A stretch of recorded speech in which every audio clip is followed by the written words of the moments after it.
Chris, last game of the season, 3 wins in the last 4. Confidence must be high going into the final day of the season. Yeah, it is. I think we're looking forward to it. It's nice to go in good form to that last game, and the way we've looked, the way we've handled the last few weeks has been, really good. And we've obviously come back in this week. They know it's the last game of the season, but it's my job to make sure that there's full focus to the very last whistle. How pleasing is it that the players came through that sticky period we had, and what does it say about the character of the squad that we've overcome that? Well, it does. I think it shows. I think you need a real togetherness at this league. That's one thing I have learnt about it, because you will get bumps along the way, and I think it was a bit of a test of, are we together, basically? Because if you're not, then that can really unravel quite quickly. But I think we've proven, and they've shown that they are, and it also bodes well for the next season. I think we've seen a way and a performance level that I believe can be really effective next season. So that's been encouraging. But it's important that we gave the fans a nice day on the weekend. We've been through a lot together in the last year, 2 years, but for them to enjoy that day in the sun and with the fans and the families on the pitch and everything, it was very good. Have you yourself had to tweak anything in these last 3 or 4 games tactically or anything like that?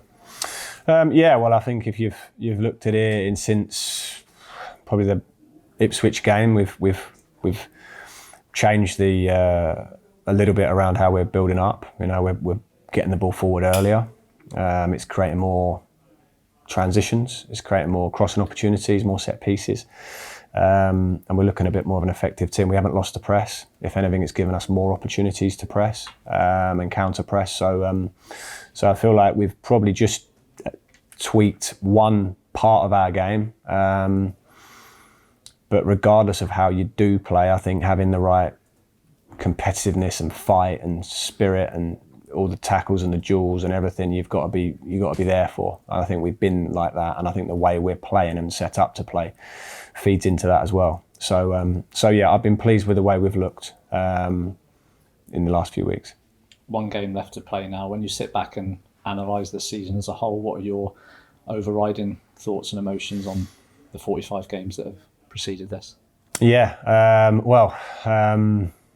I think that clarity will come even more to me when I fully sort of, rest over the next few weeks. But I think as a whole, I'm really pleased we're going to finish in the top half of the table, to be honest, because I think it's a symbol, really. I don't think we've done it in the last 10 years or whatever as a club, and I just think it gives us at least a real solid foundation to step forward from. It shows the progress that we've made, and I think as a season, there's been a lot of learning. I've obviously learned a lot and hope to continue to do so in every season. But this season, I've learned a lot myself about the way I manage and the players I've got to manage here at this club.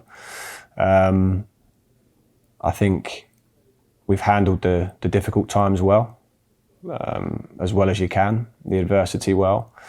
And I think from where we started the season and how we were looking to play and the kind of makeup of the squad to how we now finish the season, there's been a change and a growth there that I think stands us in good stead for next season. Will we arguably maybe finishing the season stronger than perhaps when we started it, perhaps? Well, we started the season well with the first few games, but then we had the first little kind of dip. But yeah, I like the way we're finishing the season in. If you take the last 4 or 5 games or whatever it is, in a very encouraging way. Probably our best sort of. I like the way we've played more now than I have done at any point of the season. Even though we've had some nice runs. I just like the feel of it and the look of it. How strong we've looked athletically as well. So we've had. I couldn't tell you the exact dates, but we've almost had a good spell and we had a bad spell, and then we had a good spell again, another bad spell, and that's never letting those bad spells get too out of hand. I think is important. But if we can minimise a couple of those, then we'd have had a few more points and we'd even higher in the league. But I always look at that league table and I look at all the teams, and I know Leicester are the obvious example of a team that's gone down with those players, but there's plenty of good teams, good players, good managers that are below us in this league and will finish below us in this league. And that's a testament to what the players have done this season and the journey that we've been on. So yeah, my feeling in general is positive, and that we finished the season and it will stand us in good stead. We've spoken a lot about the competitiveness of the Championship, and this year has arguably been the most competitive for a long time. And you mentioned there about the fact that you've learned some things this season. Is there anything, has the league surprised you in any way, and is there anything else in particular that you feel you'll be better for come next season? I wouldn't say the league surprised me. I think it's very physical, probably less technical than I thought it was. I think what we had was a classic situation of a team that just got promoted, and not just promoted in style really with what we did, and then we made a lot of changes to the squad, which I would do again because that's what felt right at the time. But you've got to put a team together with all of that, and that takes time. And it's easier to get that feeling if you're winning all the time in the Championship. You won't always do that. So, but we've got that side of it. I think we also stayed exactly the same with our system and our football and everything from that season. And I think it showed some good moments. But probably on reflection, I think there's a more effective way for us to go forward and pick up more points. And that's something that we've experimented with early, sort of after Christmas or January time. I've experimented a little bit with tweaking that, like the shape that we've played a little bit, and then more recently the build up, and it's been good to be able to do that and be a bit clearer on what I think really you need in this league to go and challenge. I think we haven't scored enough goals ultimately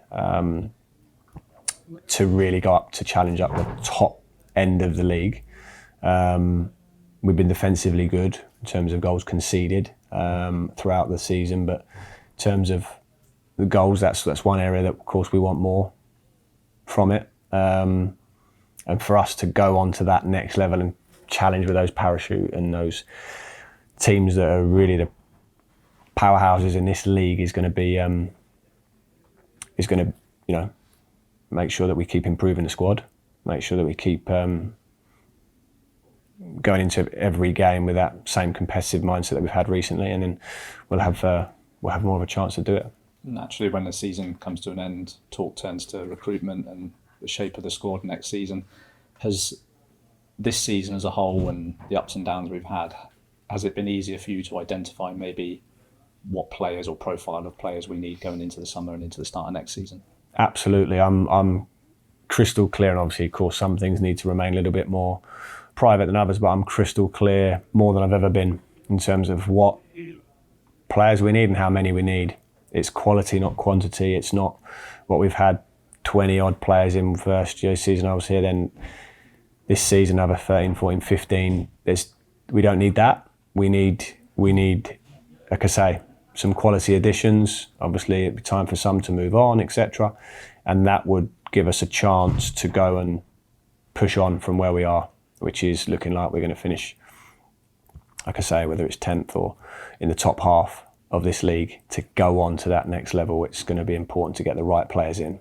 There are discussions that have taken place in the early stages, but you do need to take stock when the season finishes and just take your time and stay calm and let the dust settle, and then analyse things even more clearer. But I've certainly got a very concise idea of what we need in this league with the core of players we've got to add to it to go and be a real force.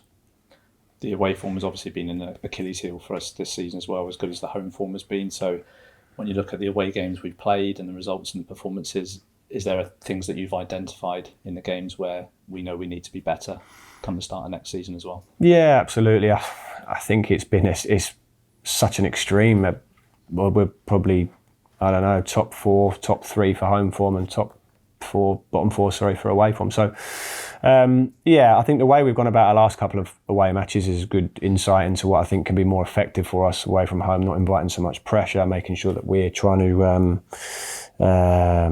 impose ourselves a bit more, get up the pitch a little bit more.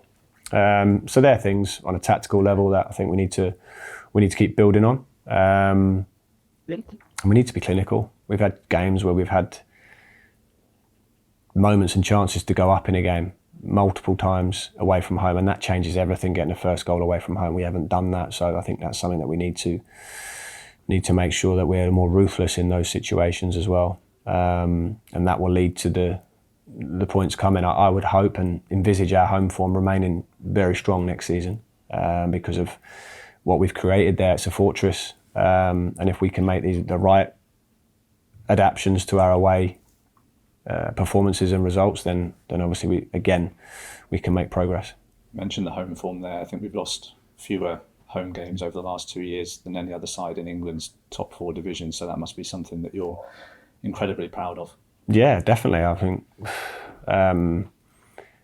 it's not easy to do that. I think we've got a stadium that teams don't want to come to. If you can get that and keep that, then you're in good shape. I think it's always been known, St Andrews, as that type of place, hostile, difficult for the away team if they can get on top of you. Birmingham, that is. And we've done that in most of the games, and that's why we've been so effective at home. We have to keep that. That's the number one thing for me, that we retain, and that sort of a record is, when you think of teams like Arsenal and Man City and all these teams, and even in the leagues below us, the teams that have been really strong at home, that's an incredible statistic. We're on the road now for the final game on Saturday, and incredible statistic that 22 of the 23 away games for us this season, the away allocation has sold out. So what's your message to those fans that have backed us both home and away, and that's incredible support throughout the season? It is. I think it's a thank you from me. I know it costs time and money to go all the way there, all around the country. You don't take it for granted, but I just presume it's going to be full, and that says a lot, really. Even when I walk out at every game, I know that they'll be singing our song, and I just know they'll be there in full voice, and I've known that since I've been at the club. It would be strange for me that it wasn't like that, so I'm just used to it, but it shouldn't go unnoticed, or we should mention what that takes, the commitment, the dedication, and the sacrifice, financially, if anything else, and with their time to come and support their club. So, always grateful for the fans' support. It pushes the team, it pushes the players, there's no doubt about it. I always glance over to the away end at our stadium, and if I see it's trickled through fans or half full, I just think, well, that wouldn't happen if it was us. We'd be filling that out. It says a lot. Just finally, Chris, squad availability for Saturday's game. Is Ibrahim Osman back and available, or is there any other injury concerns? There's no injury concerns, and Osman is available. Thank you.